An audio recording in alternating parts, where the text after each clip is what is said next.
What's up, guys? Welcome to this week's video. It's going to be kind of a quick one today, I think. Wasn't even going to film this, but we are, so figured I would.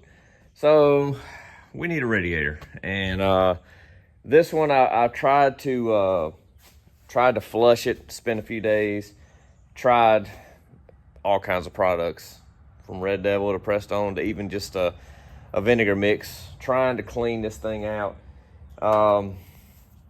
And you can look inside and see this is the original radiator. And I was able to kind of manually clean this fan. I don't know if you can tell, but if you look up in there, it just gets real nasty. And over here, same way. And that's called solder bloom. It's not, sometimes it can be just like calcium buildup from people not servicing stuff right. We ran into that with termite. But that can be cleaned. This, the only way to do it is like the old school way, you rot it out, and all that kind of stuff. I'm not putting that into this. But anyway, I cleaned it. It's not that it's not overheating. It just wants to run a little bit warm because it's just obviously not flowing great. And it's, it hadn't been into the 80s yet, temperature-wise here. But I know come summertime, when it's in the 90s and it's hot as blazes and the humidity's up, I know I'm gonna have cooling issues with this truck, especially when I get the AC going and we wanna have the AC on. So I'm not gonna wait till that happens. I know it's coming. I know it's gonna happen. I've been fooling with cars long enough. Plus, we have developed, you can see how it's kind of wet down here. It's developed a leak since cleaning it. Go shock, surprise there. So anyway, I've already went on Rock Auto. We've got our new radiator here. This is supposed to be a direct replacement. And yes, it is plastic tanks. And I know people are going to be like, oh, why didn't you do aluminum? Look, nothing wrong with aluminum radiators. We got aluminum radiator and termite.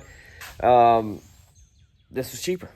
This is $110. Spectra brand, which I've had good luck with in my daily drivers in the past. It was $110. I couldn't find an aluminum radiator for under $200. And I know everybody hates on plastic, but here's what you got to think about. Daily driver, plastic radiator, 207,000 miles. The copper truck over there, daily driver, 240-something thousand miles, plastic radiator. The things we get in every day and rack miles up on like crazy have plastic radiators. There's nothing wrong with them. Now, if I was building a high-performance engine and we were going to do all this kind of stuff, yeah. But that's going to last, and I will never put the miles. In other words, that radiator is going to run me for years and years and years and years. The frame is metal, which is kind of cool. So, I mean, it's just, it's just the tanks. That's plastic. So I don't care. It's going to be fine. I know everybody hears plastic and they go, oh, but they get in a car every day and drive probably 50 miles or more to work round trip in a plastic radiator truck. So whatever. So anyway, I have drained the radiator. It has got what I could catch in the bucket. With the truck being lowered, it's a little bit harder to get a proper bucket under there. I also have a new thermostat and gasket that we're going to be putting in too. So now I am just unbolting the shroud, which I've got this side undone, just little 3/8 bolts there. I got to do the two on this side, and we can slide the shroud back. Then it's just simply undo the hoses, transmission lines, then the 4 bolts on the radiator. Slide that old crusty thing out, and slide the new one in. Start hooking it all back up. So not a hard process at all. We'll throw the thermostat in too when we got the coolant down.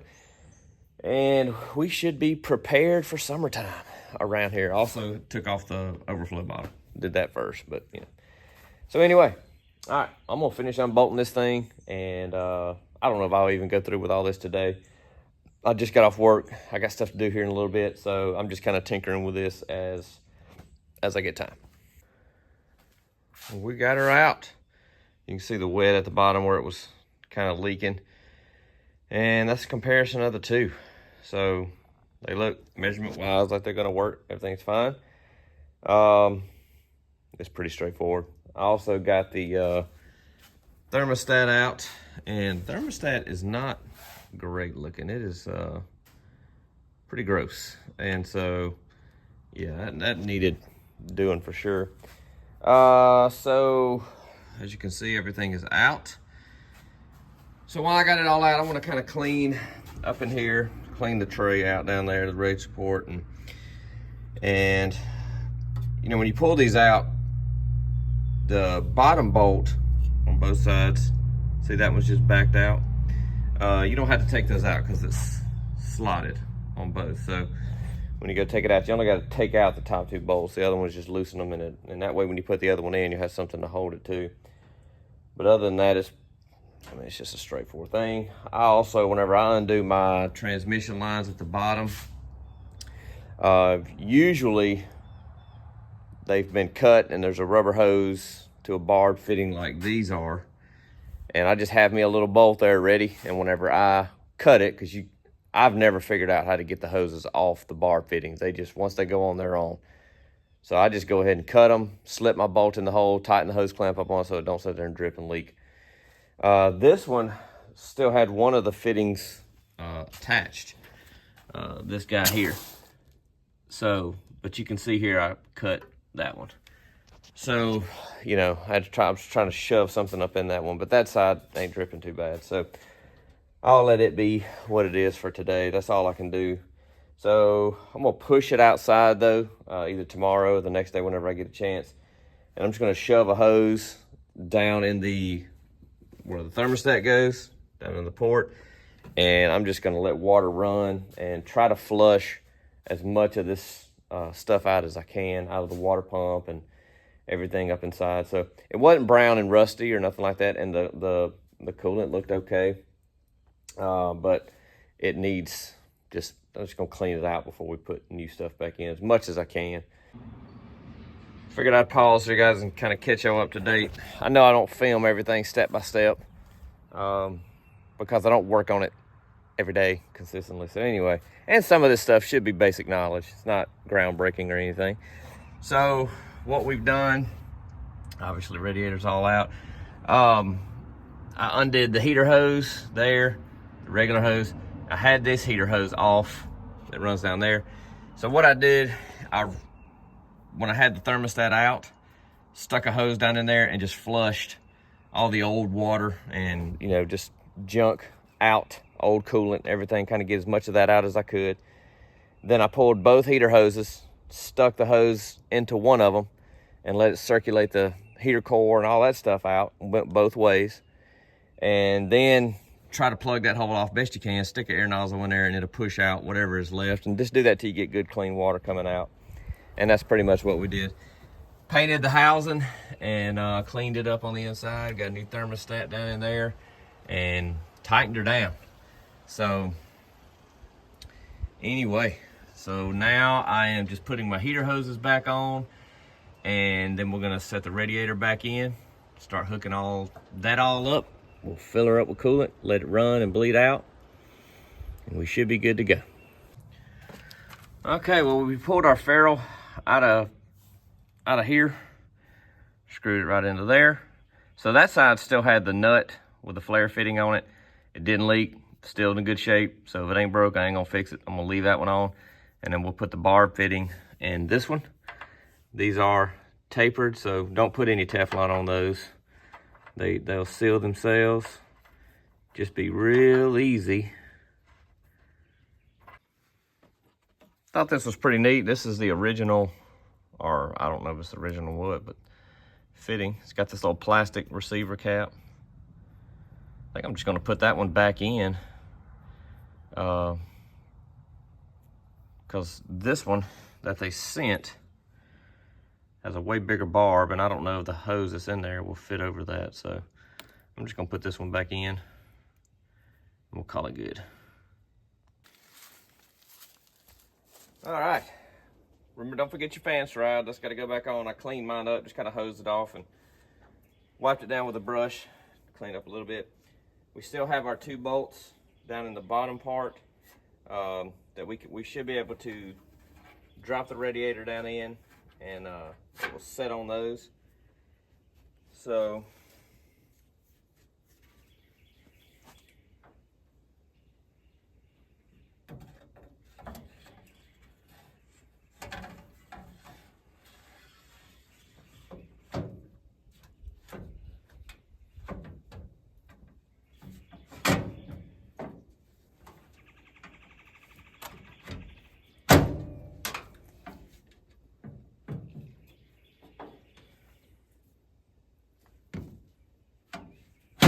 there we go. All right. So that's in. Now we can just take our other 4, going up here at the top. All right, so there's 2 bolts that are holding the AC condenser. And on the factory tab, it's got a bend to go over those bolts. This don't have it. It does have a hole though. So I have to pull it back out, take those bolts out, put the radiator in, and then put those bolts back through, I guess. Not a big deal.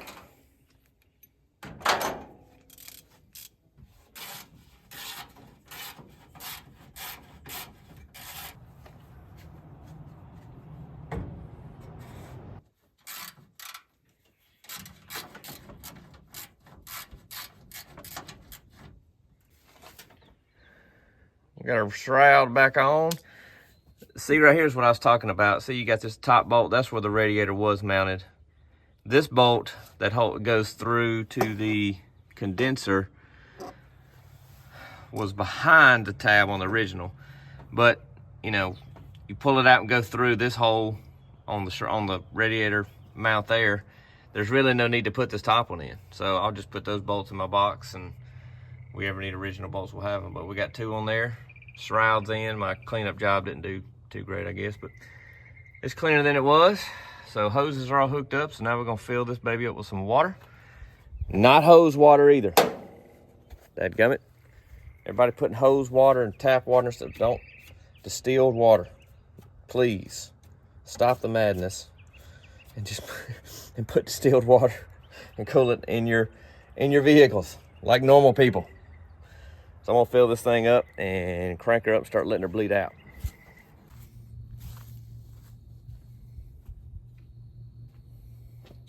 I've already put a gallon of water and about a little bit of a leftover thing of coolant that I had. This is concentrated.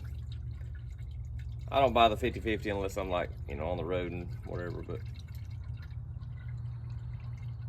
it's obviously a way better deal to get concentrate and then go buy water. Topping off with water from there on. Being in the South, I don't really go 50-50. I kind of go like a 70-30 or like a 60-40 water to coolant, because it just gets so stinking hot here in the summer times, and we don't really get that cold in the winter. So for our climate, that's always been fine, been sufficient. So all right, we got her bled out. Had an air bubble and it started puking coolant, and then that coolant hit the fan. So squeezed the top hose, sucked it all down. I think we got her topped off good. So I just hosed off any mist of coolant that was on there. And we are setting pretty good. So thermostat has opened. That's a nice cool spot. So we're gonna take it around the block and make sure it stays there. Back from a little test drive, and everything was good. It hadn't stayed that cool since I've had it. And today's the warmest day. It is 75 right now. And, well, let's turn it off, but it stayed right where I showed you a minute ago on that first line. It stayed right there, never moved off of that. No leaks. I've been kind of letting it sit here for a little while. Nothing dripping under there. Nothing was smoking or anything weird when I pulled back in. I do got to tighten these down with a socket. But it was burping real good up into here, so that's got some good cooling in it. So it's breathing and had enough in it, so I'm gonna let it cool and I'll check it. But I think it's good for it to fill up. You can see the line. It filled the reservoir up pretty good, so I think it's got plenty in it. But I'll check it, and I think we're good to go as far as cooling goes. And cooling system is something a lot of people don't fool with, and you know, I know we like to go on the Cruising the Coast. We don't get to go every year, but when we go, there's always people complaining about the traffic. And yes, the traffic is bad down there during Cruising the Coast. But what gets people really worked up is that their cars are overheating. And their cars are overheating because they're not addressing a lot of time. Number one, either they got a car that shouldn't be sitting in traffic because the motor is just not built to do that. I've been there and done that before. Or they spend their money on all these parts and don't address the cooling system because most people don't drive their car a couple times a year, but we drive ours. So want your cooling system up to par, want it doing what it's all supposed to be doing.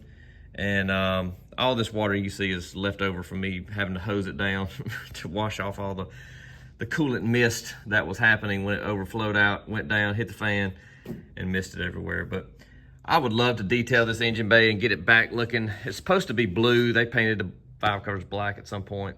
I don't know. I would love to do that. I want to get the AC going though, and maybe when I do that and everything's tore off doing that, maybe we'll freshen the motor paint-wise and make it look nicer. But for right now, I'm not really worried about it. Everything is working. New PCV, did that the other day. Just, carb rebuilt. We done all that, and it's just running great. So I'm gonna just let it be what it is for right now. I'm not popping the hood for anybody anyway. Sound system's still rocking too as well. So I've really enjoyed that. But anyway, guys, green truck keeps improving, keeps moving on down the line. And yeah, other than that, I guess thank y'all for watching as always. Give us a like and a subscribe. It helps us in the algorithms. It helps us with all the YouTube stuff. Comment below if you'd like to see something with the truck. I don't know. I ain't got no ideas. If you got an idea, let me know. See if we can make it happen. Other than that, see y'all later. Rode the entire test drive with that machete sitting on the bumper.